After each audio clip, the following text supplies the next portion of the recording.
Hello everyone, welcome to Juport Plus 2 Commerce and Humanities channel. It's me, Nafi, and it's your Sahad. ഞങ്ങൾ വന്നിരിക്കുന്നത് plus two ഹിസ്റ്ററിയുടെ prediction ആണ്. അപ്പോൾ prediction മാത്രം പഠിച്ചാൽ മതി ചോദിച്ചാൽ ഏകദേശം ഇതിലുണ്ട് മതി. ഇത് മാത്രം പഠിച്ചത് നമ്മുടെ കൂടെ ലൈവും കൂടി കാണാം. കാരണം നമ്മൾ പ്രെഡിക്റ്റ് ചെയ്യാൻ ചാൻസ് ഉള്ള പ്രഡിക്ഷന് വരാൻ ചാൻസ് ഉള്ള ടോപ്പിക്കാണ് നമ്മൾ പറയുന്നത്. ഇതിന് ആൻസർ നമ്മളിവിടെ പറയുന്നില്ല. എന്തായാലും ഒരു 60+ ഷുവർ ആണ്. അപ്പോൾ നിങ്ങൾ ചെയ്യുന്ന പരിപാടി ഇത് ടോപ്പിക്കാണ്. ഇതിൻ്റെ ആൻസേഴ്സ് ഒക്കെ നമ്മൾ ലൈവിലാണ് ഡിസ്കസ് ചെയ്യുക. അപ്പോൾ ഓരോ ചാപ്റ്റർ നിങ്ങൾ ഇമ്പോർട്ടൻ്റ് ആയിട്ട് പഠിക്കുന്ന ടോപ്പിക്ക് നമ്മൾ പ്രെഡിക്റ്റ് ചെയ്യാൻ പോവുകയാണ്. ഇത് തന്നെയായിരിക്കും. കാരണം നമ്മൾ പ്രഡിക്ഷൻ എടുത്ത് ഏകദേശം 8ഓളം വർഷത്തെ PYQs നോക്കിയിട്ട് അതിൽ ഏറ്റവും കൂടുതൽ നമ്മൾ റിപ്പീറ്റ് ചെയ്ത് ചോദിച്ച ടോപ്പിക്കാണ് നമ്മൾ പ്രെഡിക്റ്റ് ചെയ്യുന്നത്. അപ്പോൾ ഈ ഒരു video maximum plus two history പഠിക്കുന്ന ഫ്രണ്ട്സിനൊക്കെ അയച്ചു കൊടുക്കുക. എല്ലാ ഫ്രണ്ട്സിനോടും എന്ത് ചെയ്യാൻ പറയുക, നമ്മുടെ ഈ പ്രഡിക്ഷൻ വീഡിയോ കാണാൻ പറയുക. കാരണം ഹ്യൂമാനിറ്റീസ് പഠിക്കുന്ന ഒരു കുട്ടിക്ക് പ്ലസ് ടുവിൻ്റെ ഹിസ്റ്ററി ഈസിയാണ്. ഞാൻ തുടങ്ങട്ടെ? ഓക്കെ. അപ്പോൾ first chapter bricks and bones beads in the Harappan civilisation എന്ന ഫസ്റ്റ് ചാപ്റ്ററിൽ നിന്ന് എക്സാമിന് ചോദിക്കാൻ ചാൻസ് ഉള്ള ഇമ്പോർട്ടൻറ്റ് ടോപ്പിക് എന്ന് പറയുന്നത് ഇതൊക്കെയാണ്. ഇതിൽ ഈ ഒരു ക്വസ്റ്റ്യൻ ഫസ്റ്റത്തെ ടോപ്പിക്ക് എസ്സേ ചോദിക്കാൻ ചാൻസ് ഉള്ള കേട്ടോ. ഇത് അതായത് ഫീച്ചേഴ്സ് ഓഫ് മോഹൻജദാരോ. മോഹൻജദാരോയുടെ നഗരാസൂത്രണത്തിൻ്റെ പ്രധാന സവിശേഷതകൾ 8 മാർക്കിന് ചോദിക്കാറുണ്ട്. പിന്നെ ഹാരപ്പൻ സ്ക്രിപ്റ്റ്, ഹാരപ്പൻ ലിപിയെക്കുറിച്ച് ചോദിക്കാറുണ്ട്. Disappearance of Harappan culture, Harappan സംസ്കാരത്തിന് തിരോധാനം, അവരെങ്ങനെയാണ് അവസാനിച്ചത്, ഇതൊക്കെ എക്സാമിന് ചോദിക്കുന്നതാണ്. ഇത് വളരെ വളരെ ഇമ്പോർട്ടൻ്റ് ആണ്. അപ്പോൾ നിങ്ങൾക്ക് എക്സാം റിലേറ്റഡ് ആയിട്ട് എന്തെങ്കിലും മോട്ടിവേഷൻസ് വേണം, എന്തെങ്കിലും സ്റ്റഡി ടിപ്പ് വേണം, ഞാൻ നിങ്ങൾക്ക് ഇവിടെ മുമ്പിൽ 2 അക്കൗണ്ടുകൾ എന്ത് ചെയ്യുന്നുണ്ട്, ഞാനിവിടെ കാണിക്കുന്നുണ്ട്. ഈ അക്കൗണ്ടുകൾ മറ്റൊന്നിനല്ല, നിങ്ങൾക്ക് എന്തെങ്കിലും മോട്ടിവേഷനോ ടെൻഷനോ ഒക്കെ വേണമെങ്കിൽ, അല്ലെങ്കിൽ ടെൻഷൻ വേണമെങ്കിലല്ല, ടെൻഷൻ ഉണ്ടെങ്കിൽ അത് തീർക്കാനും മോട്ടിവേഷൻ വേണമെങ്കിൽ അതിനും സ്റ്റഡി ടിപ്പിനൊക്കെ ആയിട്ട് ഞങ്ങൾ രണ്ടാളുടെയും ഒഫീഷ്യലായിട്ടുള്ള അക്കൗണ്ടാണ് nafi.ejuportum sp_സഹദും. ഇതിലേക്ക് നിങ്ങളൊന്ന് മെസ്സേജ് അയക്കുക, ഒന്ന് ഫോളോ ചെയ്തൊക്കെ വെക്കുക. നിങ്ങൾക്ക് വേണ്ട കാര്യങ്ങളൊക്കെ ഇവിടെ ഉണ്ടാവും കേട്ടോ. ഫസ്റ്റ് ചാപ്റ്ററിൽ നിങ്ങൾ ഇത്രയും കാര്യങ്ങൾ നിർബന്ധമായിട്ടും പഠിച്ചിരിക്കണം. ഇതിൻ്റെ കൂടെ തന്നെ നിങ്ങൾ പഠിക്കേണ്ട ഒന്നാണ് ക്രാഫ്റ്റ് പ്രൊഡക്ഷൻ, അവരുടെ കരകൗശല വിദ്യ. ഇനി രണ്ടാമത്തെ ചാപ്റ്ററിലേക്ക് നമ്മൾ കടക്കുമ്പോൾ നിങ്ങൾ ശ്രദ്ധിക്കേണ്ട വളരെ ഇമ്പോർട്ടൻ്റ് ആയ ക്വസ്റ്റ്യൻ ആണ്, Y Magadha become important mahajanapada. എന്തുകൊണ്ടാണ് മഗധ ഏറ്റവും പ്രധാനപ്പെട്ട മഹാജനപദമായത്?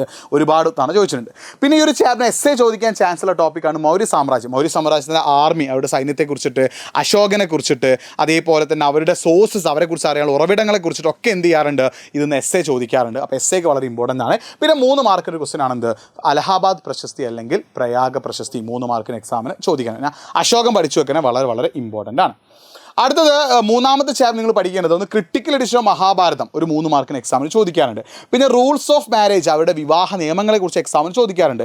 ദ ഗോത്ര ഓഫ് വിമൻ, സ്ത്രീകളുടെ ഗോത്രങ്ങളെക്കുറിച്ച് എക്സാമിന് ചോദിക്കാറുണ്ട്. പിന്നെ നെയിം ഓഫ് ശതവാഹന കിങ്സിലെ ശതവാഹന രാജാക്കന്മാരുടെ പേരിൽ 2 മാർക്കിന് ചോദിക്കാം. വർണ്ണ സിസ്റ്റം വളരെ വളരെ ഇമ്പോർട്ടൻ്റ് ആട്ടോ. വർണ്ണ സമ്പ്രദായം അല്ലേ, ബ്രാഹ്മണ, ക്ഷത്രിയാസ്, വൈശ്യ, ശൂദ്രാസ് എന്ന് പറഞ്ഞ വർണ്ണ സമ്പ്രദായം വളരെ വളരെ ഇമ്പോർട്ടൻ്റ് ആണ്. ചണ്ടാളമാരെ കുറിച്ച് എക്സാമിന് ചോദിക്കും. പിന്നെ my Mahabharata is called as dynamic text. എന്തുകൊണ്ടാണ് മഹാഭാരതത്തെ ഒരു ഊർജ്ജസ്വല ഗ്രന്ഥം എന്ന് വിളിക്കാൻ കാരണം? ഇത്രയും ടോപ്പിക്ക് നിങ്ങൾ പഠിച്ചു വെക്കണം. പിന്നെ 4ാമത്തെ ചാപ്റ്ററിലേക്ക് കടക്കുമ്പോൾ മഹാവീരൻ എക്സാമിന് ചോദിക്കും.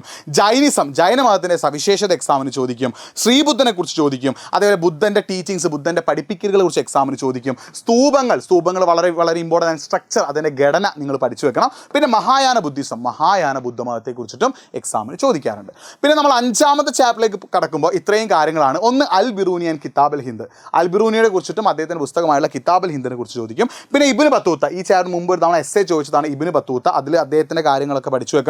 പിന്നെ ഫ്രാങ്കോയിസ് ബേണർ അല്ലേ, ഫ്രാങ്കോയിസ് ബേണറിൻ്റെ പുസ്തകമായിട്ടുള്ള അദ്ദേഹത്തിൻ്റെ പുസ്തകത്തിൽ പറഞ്ഞ കാര്യങ്ങളും അത് നിങ്ങൾ പഠിച്ചു വെക്കണം. അദ്ദേഹം എങ്ങനെയാണ് കമ്പയർ ചെയ്യുന്നുള്ള കാര്യം.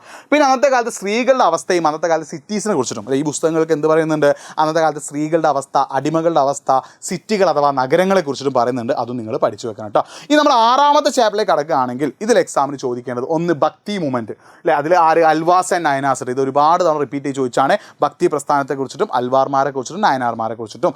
പിന്നെ ബസവണ്ണയുടെ വീരശൈവ മൂവ്മെൻറ്റ് അഥവാ ലിംഗായത്തുകൾ എന്ന് വിളിക്കുന്ന വീരശൈവ മൂവ്മെൻറ്റ് കേട്ടോ. പിന്നെ സൂഫിസം വളരെ വളരെ ഇമ്പോർട്ടൻ്റ് ആണ്. കൻകാസ് ആൻഡ് സിൽസിലാസ്, കൻകകളും സിൽസിലും 2 മാർക്കിന് ചോദിക്കുന്ന ടോപ്പിക്കാണ് കേട്ടോ. പിന്നെ കബീർ, ബാബ, ഗുരുനാനാക്ക്, മീരാബായ്, ഇത് 3 കൂടി, ഈ 3 ആളുകളെ കുറിച്ചും കൂടി 6 മാർക്കിന് എക്സാം ചോദിക്കും. കബീർ, ഗുരുനാനാക്ക്, മീരാബായ്, ഇവരെ 3 ആളുകളെയും കുറിച്ചിട്ട് എന്ത് ചെയ്യും, 6 മാർക്കിന് എക്സാം ചോദിക്കും. ഇനി നമ്മൾ 7ാമത്തെ ചാപ്റ്റർ സസാർ ചാപ്റ്ററാണ്. അതിലെ പ്രഡിഷൻ കുത്തണ്ട കൈ വെച്ചോട്ടോ, മറക്കാം. എന്താ ഞാൻ ഒരു അൺമ്യൂട്ടായി പോകുന്ന കുഴപ്പമില്ല. ഓക്കെ. അപ്പോൾ മക്കളെ 7ാമത്തെ ചാപ്റ്റർ ഇവിടുന്ന് അങ്ങോട്ട് എന്ത് ചെയ്യുന്നുണ്ട്, ഈ എസ്സേ വരാനുള്ള ചാൻസ് ഉണ്ട്. അതായത് ഷോർട്ട് എസ്സേ ഒക്കെ ഇടകലർന്നിട്ടുള്ള കുറച്ച് ചാപ്റ്റേഴ്സാണ് ഇനി അങ്ങോട്ട് വരാനുള്ളത്. അപ്പോൾ 7ാമത്തെ ചാപ്റ്റർ നമുക്കറിയാം വിജയനഗര എന്നുള്ള ചാപ്റ്ററിൽ.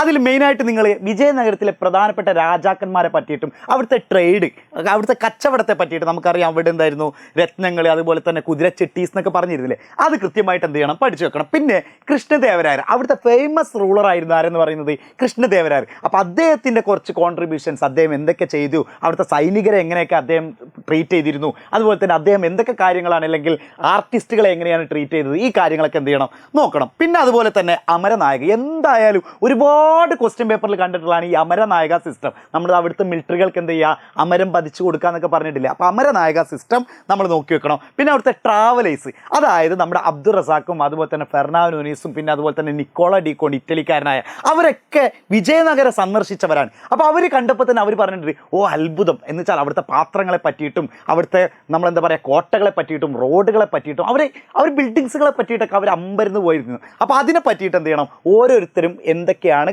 പറഞ്ഞത് അത് കറക്റ്റായിട്ട് നോക്കണം. പിന്നെ അതുപോലെ തന്നെ മഹാനവമി ദിബ്ബ, ഒരുപാട് ക്വസ്റ്റ്യൻ പേപ്പറിൽ കണ്ടിട്ടുള്ളതാണ് ഈ മഹാനവമി ദിബ്ബ എന്നുള്ളത്. അതെന്തായാലും ചോദിച്ചു വെക്കണം. പിന്നെ അതുപോലെ തന്നെ സാക്രഡ് സെൻറ്റർ, ഈ മോഡൽ എക്സാമിന് ചോദിച്ചിട്ടുണ്ടായിരുന്നു സാക്രഡ് സെൻറ്ററിനെ പറ്റിയിട്ട്. അപ്പോൾ അത് വിത്താല അങ്ങനത്തെ കുറച്ച് കാര്യങ്ങളൊക്കെ അല്ലേ, ഗോപുരംസ്, ഇതിനെ പറ്റിയിട്ടൊക്കെ എന്ത് ചെയ്യണം, കൃത്യമായിട്ട് നോക്കി വെച്ചാൽ ഈ ചാപ്റ്ററിലെ മോസ്റ്റ് ഓഫ് ദം എന്ത് ചെയ്തു, നിങ്ങൾ പഠിച്ചു കഴിഞ്ഞു കൃത്യമായിട്ട്. ഇതന്നെ ഇത്രേ ഉള്ളൂ ഈ ചാപ്റ്ററിൽ പഠിക്കേണ്ട. ഇനി നെക്സ്റ്റ് ചാപ്റ്ററായിട്ട് പെസൻസ് ജമീന്ദാർ, ആ ഒരു ചാപ്റ്ററിൻ്റെ അല്ലെങ്കിൽ കൃഷിക്കാരും അതുപോലെ തന്നെ ജമീന്ദാറുകളെ പറ്റിയിട്ടൊക്കെ മുഗളന്മാരുടെ കാലഘട്ടത്തിനെ പറ്റിയിട്ടാണ് പഠിക്കുന്നത്. ഇതിൽ നിങ്ങൾ പഠിച്ചു വെക്കേണ്ടത് കുതുകഷ്ട പഹികഷ്ട, അതായത് ഫാമേഴ്സ് തന്നെ രണ്ട് വിധത്തിലുണ്ടായിരുന്നു, കുതുകഷ്ട പഹികഷ്ട.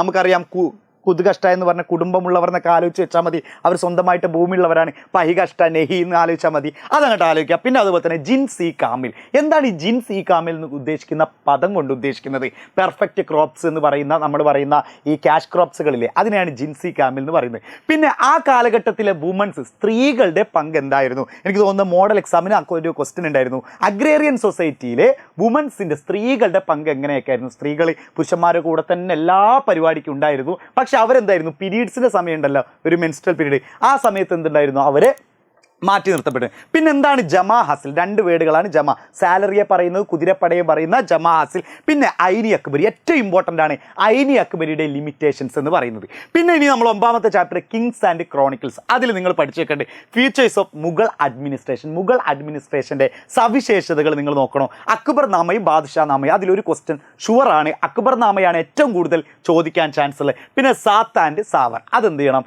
കൃത്യമായിട്ട് നോക്കി വെക്കുക. മക്കളെ കുതിരപ്പടയുടെ എണ്ണം പറഞ്ഞില്ല, അത് സാത്ത് ആൻഡ് സാവറാണ് കേട്ടോ. നേരത്തെ ജമാ ആൻഡ് അസിൽ എന്ന് പറഞ്ഞപ്പോൾ ഞാൻ കുതിരപ്പടയുടെ എണ്ണം പറഞ്ഞു. ജമാ ആൻഡ് അസിൽ എന്ന് പറഞ്ഞാൽ അവിടുത്തെ നികുതി നിർണ്ണയത്തെ പറ്റിയിട്ടാണ് കേട്ടോ. സാത്ത് സാവറാണ് കുതിരപ്പടയാളികളുടെ എണ്ണത്തെയും അതുപോലെ തന്നെ സാലറിയെ പറ്റി പറയുന്നത്. പിന്നെ ക്യാപിറ്റൽ സിറ്റീസ്, അവിടുത്തെ ക്യാപിറ്റൽ സിറ്റീസിനെ പറ്റി അതുപോലെ തന്നെ അവിടുത്തെ ആ കോർട്ടിൻ്റെ കാര്യങ്ങൾ, രാജധാനികളെ പറ്റിയിട്ടൊക്കെ, മാർബിൾസിനെ പറ്റിയിട്ട് പറയുന്നില്ലേ, വൈറ്റ് മാർബിൾ, അതൊക്കെ എന്ത് ചെയ്യണം നോക്കി വെക്കണം. ഇനി 10ാമത്തെ chapter colonialism and the countryside, അവിടെ നിങ്ങൾ നോക്കേണ്ടത് രാജ്മഹൽ ഹിൽസിൽ താമസിച്ചിരുന്ന സാന്താൾമാരെ പറ്റിയിട്ടും പഹാരിയകളെ പറ്റിയിട്ട് കൃത്യമായിട്ട് നോക്കണം. പിന്നെ സാന്താൾ റിവോൾട്ടിൻ്റെ റീസൺസ് നോക്കണം. പിന്നെ ആരായിരുന്നു ജോട്ടേദാറുകൾ എന്നുള്ളതും, പിന്നെ പെർമനൻറ്റ് സെറ്റിൽമെൻറ്റ് എന്ന് വെച്ച് കഴിഞ്ഞാൽ ശാശ്വത ഭൂനികുതി വ്യവസ്ഥയും റൈറ്റ് വാരി സെറ്റിൽമെൻറ്റും, അതും നിങ്ങൾ എന്ത് ചെയ്യണം നോക്കേണ്ടതാണ്. ഇനി rebels and Raj, rebels and രാജിൽ എന്തൊക്കെയാണ് നോക്കാന്നുള്ളത് 11ാമത്തെ ചാപ്റ്ററാണ് rebels and Raj. Rebels and രാജിലെ ഏറ്റവും ഇമ്പോർട്ടൻ്റ് ആയിട്ടുള്ളത് നമ്മുടെ 1857 1857 ഒന്നാം സ്വാതന്ത്ര്യ സമരത്തിൻ്റെ റീസൺസ് എന്തൊക്കെയാണെന്ന് ഒരുപാട് തവണ ചോദിച്ചിട്ടുള്ളതാണ്. പിന്നെ അതുപോലെ തന്നെ നമ്മൾ